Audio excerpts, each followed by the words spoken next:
ফেসিবাদ বিদায় নেওয়ার পর মুক্ত জমিনে, মুক্ত আকাশের নিচে আল্লাহ তাআলা এই ধরনের একটি সমাবেশ করার তৌফিক দান করেছেন, আলহামদুলিল্লাহ। 15.5 বছর টানা 9 থেকে 24 সালের জুলাই মাস পর্যন্ত বাংলাদেশের মানুষ স্বস্তিতে কথা বলতে পারেনি। বাংলাদেশের মানুষের জীবনের কোনো নিরাপত্তা ছিল না। বাংলাদেশের মানুষ অবিচার, নির্যাতনের শিকার হয়ে কোথাও সামান্যটুকু বিচার পায়নি। বাংলাদেশ দুর্নীতিতে ভেসে গিয়েছিল। দেশের টাকা লুণ্ঠন করে বিদেশে পাচার করা হয়েছিল। 1 নয়, 2 নয়, 28 লক্ষ কোটি টাকা সেই মুদ্রা বিদেশে পাচার করা হয়েছে।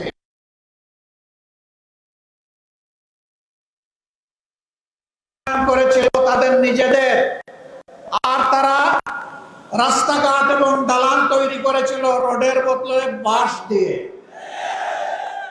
একবার একটা মেয়েকে এরকম একটা ডিবেটে বলতে শুনলাম যে আজ যদি কবি বেঁচে থাকতেন তিনি বলতেন, বাঁশবাগানের মাথার উপর চাঁদ উঠেছে, ওই চাঁদের জায়গায় চাঁদ তো আছে, বাঁশগুলো সব কই,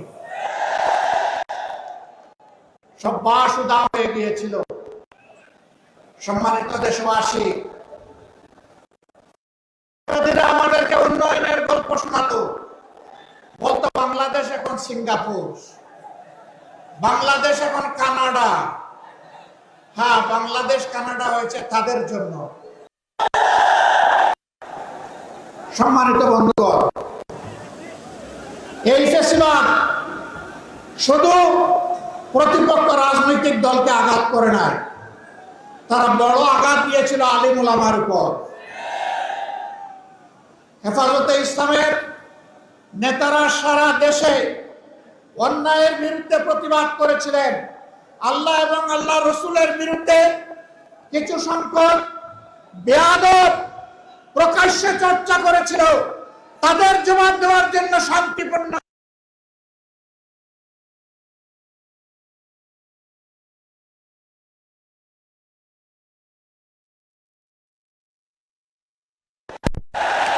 এতগুলো আলেম ওলামা, হুফাজে কেরাম, আইতাম, তাদেরকে হত্যা করার পর, খুন করার পর প্রখ্যাত প্রধানমন্ত্রী বলেছিলেন কেউ মারা যায়নি, ওখানে লাল রঙের যে তরল পদার্থ দেখেছেন এটা মোল্লা মৌলবীরা কিছু রং ছিটকে রেখেছিল।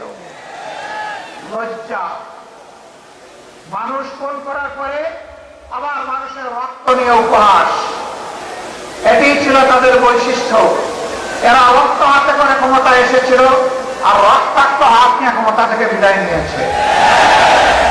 তারা ক্ষমতা এসেছিল 9 সালে ফেব্রুয়ারি মাসের 25 এবং 26 তারিখ ঢাকার পিলখানায় তৎকালীন প্যারামিলিটারি মিডিয়ামের হেডকোয়ার্টারে 2 দিনে 57 জন প্রতিশ্রুতিশীল, দেশপ্রেমিক, চৌকস সামরিক অফিসারকে তারা হত্যা করার মাধ্যমে তাদের হত্যার অভিযান শুরু করেছে। আর 24-এর গণবিপ্লবে ছাত্র, তরুণ, যুবক, কৃষক, শ্রমিক, মা বোনদের বুকে, ভাইদের বুকে, সন্তানদের বুকে গুলি চালিয়ে কাড়ি কাড়ি লাশ ফেলে দিয়ে সামাল দিতে পারে নাই। তখন যারা বলেছিল অমুকের কন্যা দেশ ছেড়ে পালায় না, তারাই তখন তারা কি করেছিল? জমিন দিয়ে হাঁটা, গাড়ি চালিয়ে তারা হারিয়ে ফেলেছিল। আমাদের দুঃখ লাগে, আমাদের গর্বিত সেনাবাহিনীকেও এই খুনের কাজে তারা ব্যবহার করার চেষ্টা করেছে।